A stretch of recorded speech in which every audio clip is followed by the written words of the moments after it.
Marc-Olivier Fogiel ne poste pas que de l'actualité sur son compte Twitter.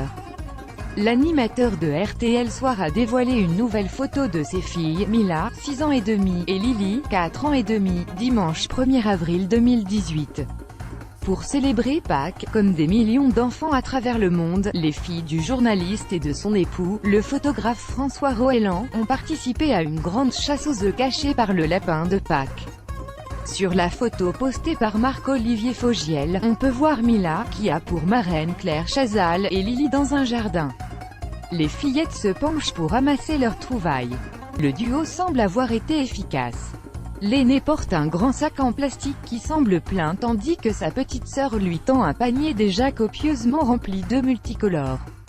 En légende, le journaliste n'écrit que ces quelques mots « Joyeuse Pâques ». La dernière fois que Marc-Olivier Fogiel nous invitait dans son intimité, c'était le 25 mars dernier.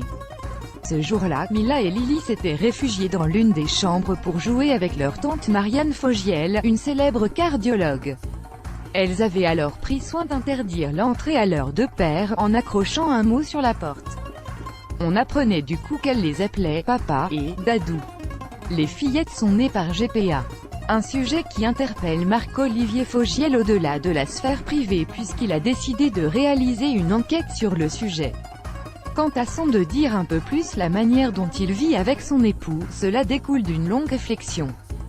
Cet automne, Marc-Olivier Fogiel confiait dans TV Magazine qu'il aurait dû faire son coming out plus tôt. Durant des années, on m'a proposé de faire mon coming out en une des magazines.